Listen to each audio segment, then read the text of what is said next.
Welcome to the FAQ video for General Psychology.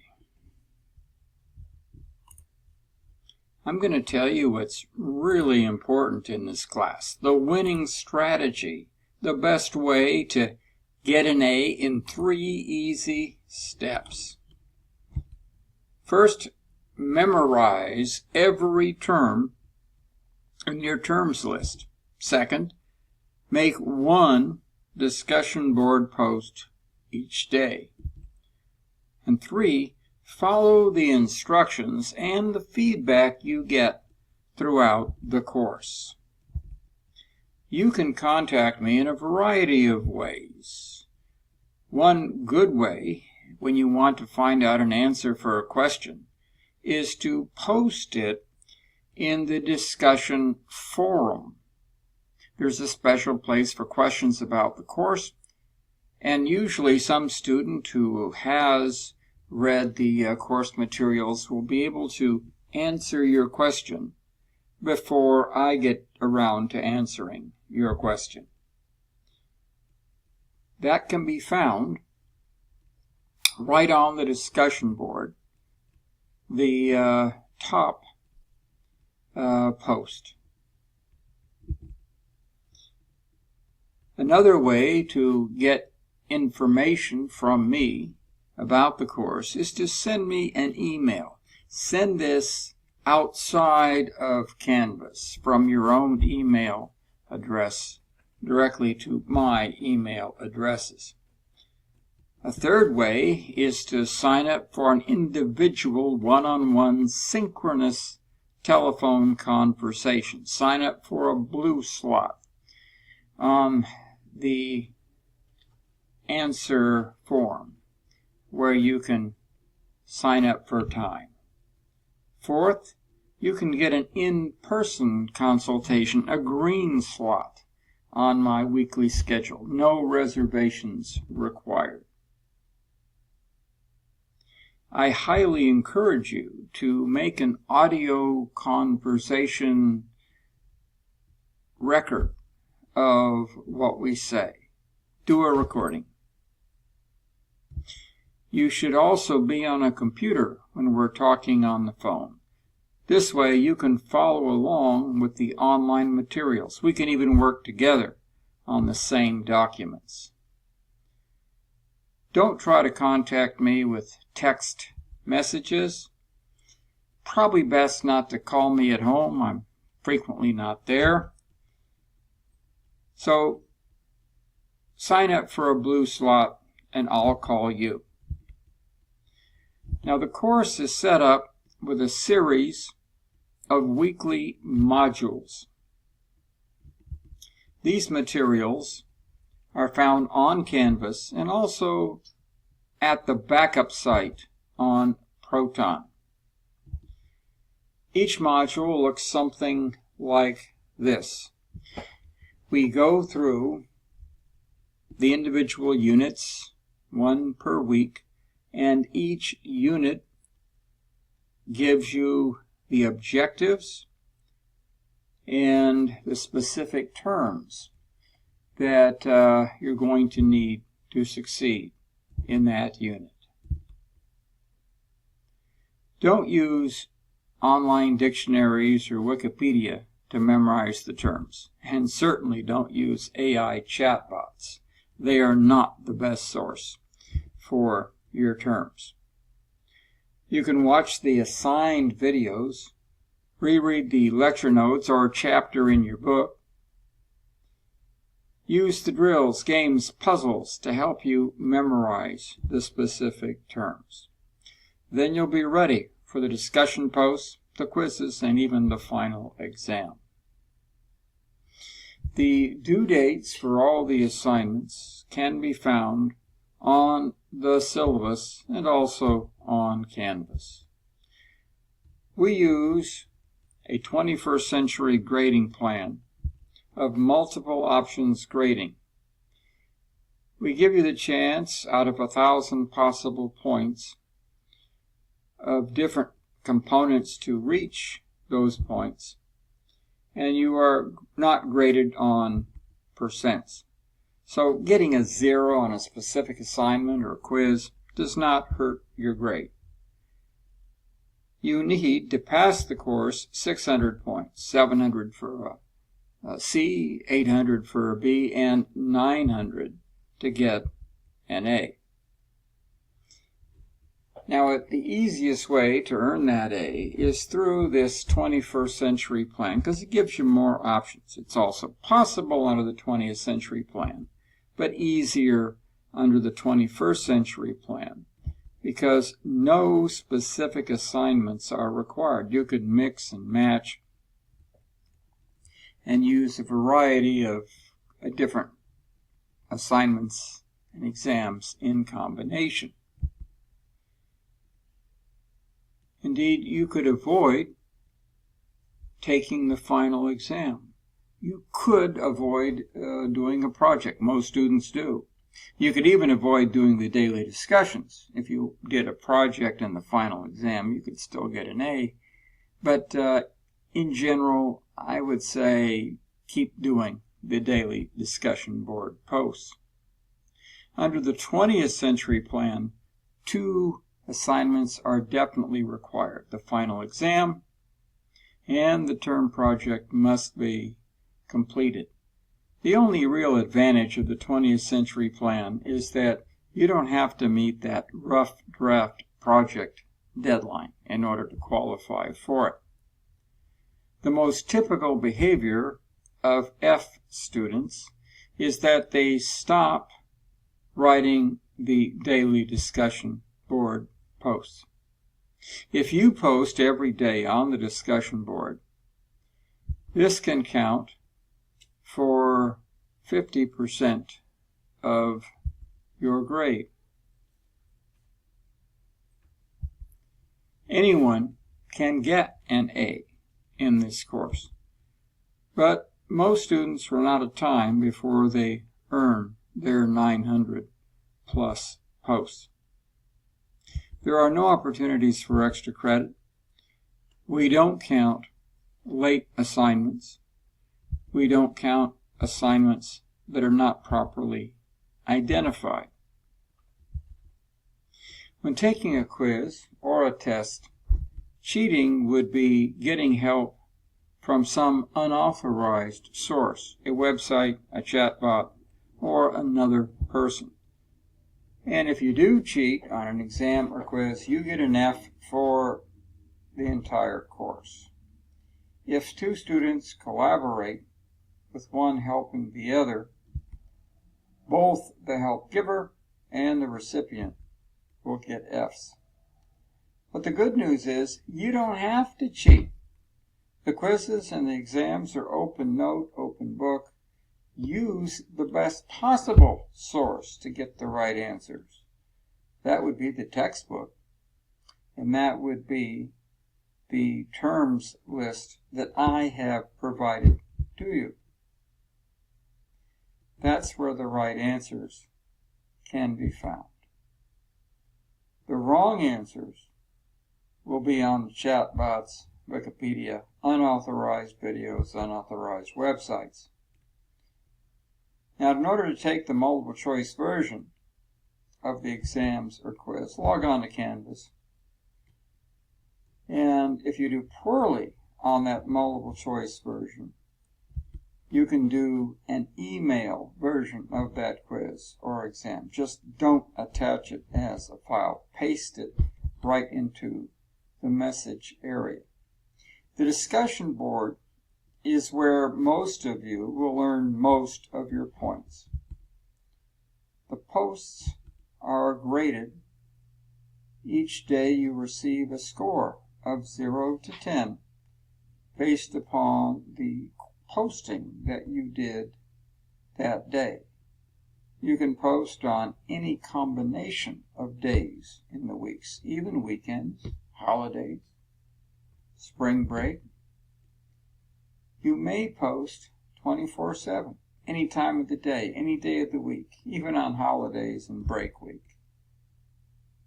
These discussion board posts are graded 0 to 10 based upon how well you responded to the question or a prompt. The most frequent grades are 9 if you got the right answer, made no little errors, or 0 if you got the wrong answer. So 9 means a good job, no problems, keep it up, and you probably won't get any more comments from me if you got a 9.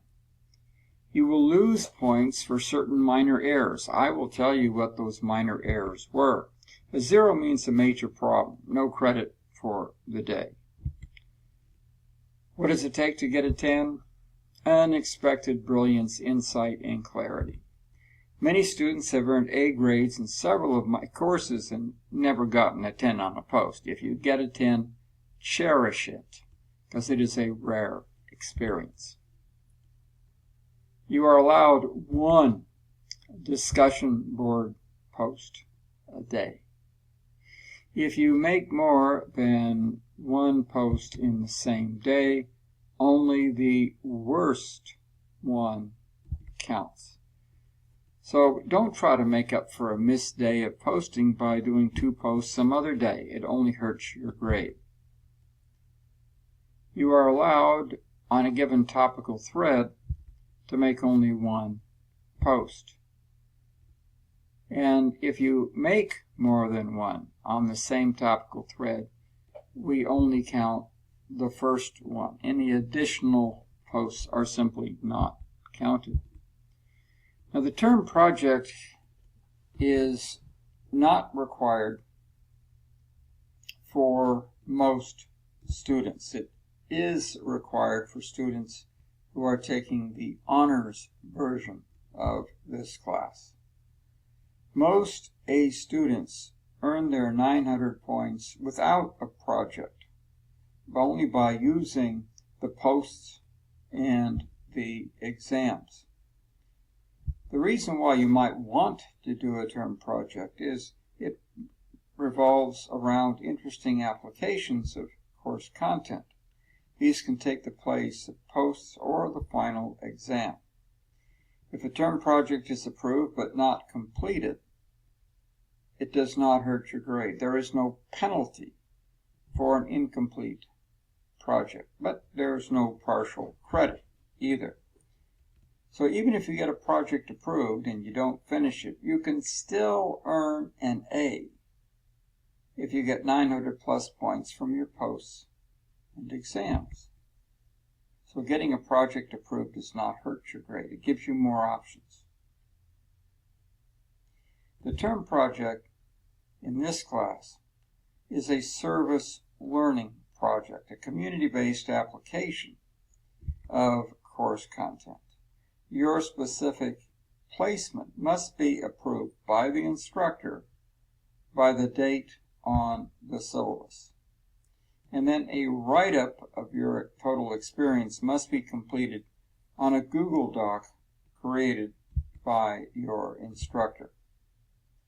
Regarding the attendance and the drops, you will be dropped for non-attendance if you do not complete an assignment during the first week of class. After that point, you will not be dropped, even if you submit no further assignments.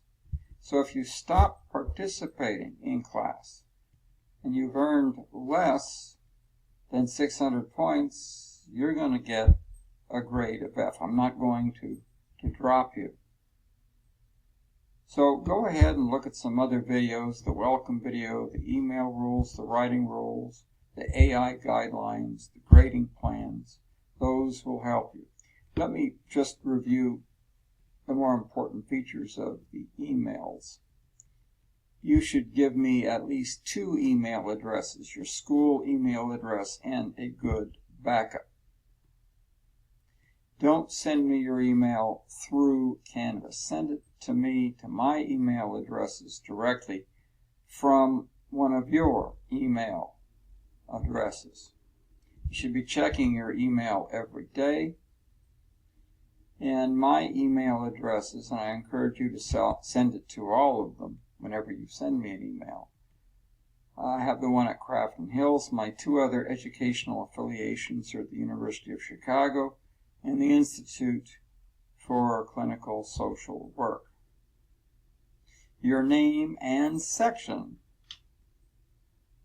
should be in any email you send to me right at the top of the message area. Don't put it at the bottom, don't put it in the subject line, and certainly don't put it in an attached file, only at the top of the message area. You should not be attaching any files in the emails you send to me. Now, if you have a question about a quiz that is due tomorrow, the one word that you should put in the subject line is question. And if you have a question about an exam that is due tomorrow, the one word you should put in the subject line of your email is question. If you send me an email with the one word exam or quiz in the subject line, I will respond to that email after the deadline has passed. That'll be too late for you to get the information before you do your quiz. But if you send me an email with the word question in the subject line, I will respond as soon as I receive it. I have a lot of material about the writing rules, a lot of videos, but let me just give you a summary of some of the most important things. Don't use your cell phone. Use a real computer keyboard to write your posts and project. Use the apostrophe to form contractions, to form possessives, but don't use it for plurals. If you're going to use pronouns, then make sure it is clear which noun is being referred to. When you are giving an example on the post through a case study or through introspection, only give one example to illustrate your point. Strive for depth, not for breadth. Your main point in your post should be emphasized right in your first sentence. Don't have a vague, generalized, meandering first sentence. Now, after you clearly state your main point, the rest of your post should explain, illustrate, perhaps with a case study. Do not have a vague, repetitive, tangential conclusion. Do not begin a post by saying, I feel that. Only use the term to feel when describing an emotion, like being happy or sad, or a physical sensation, like hot or cold. And certainly don't use the phrase, in my opinion. Indeed, don't even use the word opinion in this class. Don't use rhetorical questions. Just state your point. Don't end a post with a quotation. You're not giving a campaign speech or preaching a sermon. If you do use a quote at some point, always follow a quotation with an interpretation that ties it back to the topic being discussed. Avoid the tone of a pastor or a politician. You're supposed to sound like a scientist or a healthcare professional. There are certain vague terms that you should be avoiding. Issues, maturity, mentality, accurate. Don't use the word positive when you mean good, or the word negative when you mean bad. The words positive and negative have very specific other meanings when talking about psychology or diagnosis or reinforcement. Don't use AI chatbots to write the first draft of a post. It does not answer the question correctly. They use too many words and inappropriate terminology. Don't use the AI chatbots to get clear definitions of key terms. A better approach is to use the terms list that I have provided. The best way to use chatbots in this class is after you have composed a post and corrected it yourself. Tell the chatbot to correct for errors in grammar, spelling, and punctuation. Any more questions? Send me an email or post your question in the discussion forum.